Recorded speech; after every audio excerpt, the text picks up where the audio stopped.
Our next team represents Canada, 18-year-old Aurea CINCON-DEBOUT and Earl Jesse Celestino. He is 19, third Junior Grand Prix season. And they wanted to do a Wednesday Addams vibe, but had issues with click and clear, so they came across Beetlejuice, and they have fallen in love with the characters that they inhabit for this free dance.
Aurea CINCON-DEBOUT and Earl Jesse Celestino from Canada complete their Junior Grand Prix debut of the 2025-2026 season, and this couple will be delighted to find themselves higher in the rankings than they have been in the previous seasons. But of course, when you find yourself just off the podium, you're doing all you possibly can to stay at a medal, and they find themselves less than a point adrift of the French team who are in third place. And certainly Aurea and Earl Jesse are so well packaged as well. And it's interesting, Ted, I see, you know, so many of the Ice Academy of Montreal girls, women's energies in Aurea. I see a little bit of Caitlin Hawaii, I see a little bit of Hannah Lim, and she's got so many good influences in her skating, and you could tell she's been studying her peers. I think it's really brilliantly done. I know they wanted to use Wednesday. You mentioned that they couldn't, or they chose not to use that music, so but they have a little bit of the Wednesday in this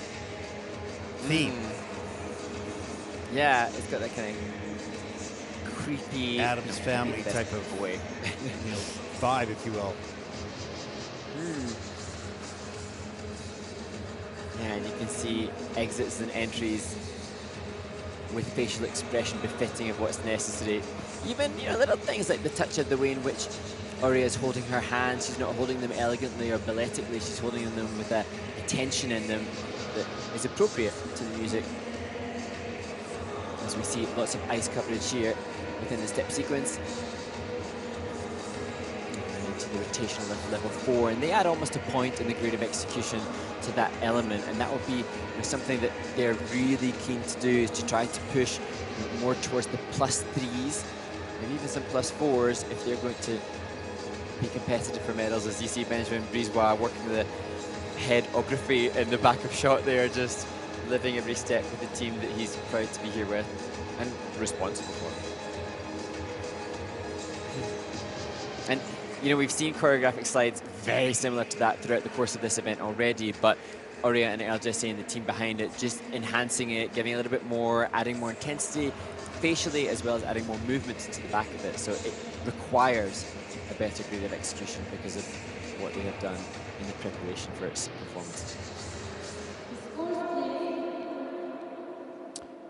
The free dance scores for Aurea and Earl Jesse: 84.47, not of approval by all three of the kiss and cry. That is first in the free dance with a total competition score of 141.61 as they take over the lead with 3 teams to come. And they're ever so close to the French team, who is essentially, they were tied after both with 57 points. So the French team needs to skate clean, no major mistakes.